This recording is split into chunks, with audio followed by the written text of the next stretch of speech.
তো তোমাদের একটা জিনিস দেখাই যেটা আমি নিজের হাতে বানিয়েছি। এই জিনিসটা এটা হচ্ছে আলুর পাঁপড়। এটা হচ্ছে যে আমার মা আগে বানিয়েছিল, সেটা দেখে দেখে আমি বানিয়েছি। এবছর যেহেতু মা বাইরে আছে তাই আমি বানিয়েছি প্রথম। দুবার বানিয়েছি দিদিদের আদেশে, মানে দিদিরা বলেছিল বানাতে, যে তোমার পরীক্ষা শেষ বসেই আছি ঘরেতে, তাই কোনো কাজ নাই, এটাই করছিল। মার শরীর খারাপ হয়েছিল, তার জন্য ঘরেই বসে থাকতে হচ্ছিলো, তার জন্যই মনে হলো বানায়। আর এই জিনিসগুলো আমরা ছোটোবেলায় শুধুই খেতুম, মানে খুব সুন্দর লাগতো খেতে, যেহেতু নুন দিয়ে সিদ্ধ করা হতো, দিয়ে রোদে শুকনো করা হয়, খুব সুন্দর লাগতো। কিন্তু এখন আর কেউ খায়নি, মানে খায়নি বলতে কি, ভালো লাগেনি তাই খায়নি, খাওয়া চাই, খুব সুন্দর লাগে।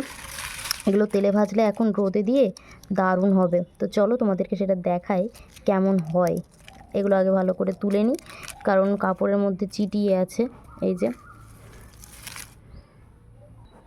তো দেখো কাপড়ের মধ্যে কেমন চিটিয়ে আছে, সেগুলোকে এখন ছাড়াতে হবে। আর মেঝেটার অবস্থা করেছি আমি, আর এটা ঝাড় দেওয়াই হয়েছিল, কারণ এর আগের দিন রাত্রেবেলা তো প্রচুর ঝড় হয়েছে, এই যে সব ঝাড় দিয়ে জড়ো করা আছে। গুঁড়োতে গুঁড়োতে আমার সামনে উড়ে এলো এই ছোট্ট বাদামটা।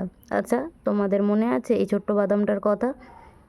কারো মনে থাকলে আমাকে অবশ্যই কমেন্ট করে জানিও, আর কি মনে আছে সেটাও জানিও।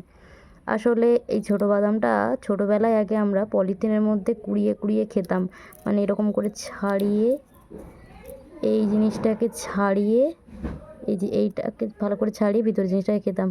মানে ঘরের মধ্যে উড়ে এলেও তো কুড়াতামই, আবার অন্য জায়গায় কুড়াতে যেতাম। আর এইরকম গাছ আমাদের এখানে প্রচুর ছিল, কিন্তু এখনই দেখা যায়নি আর।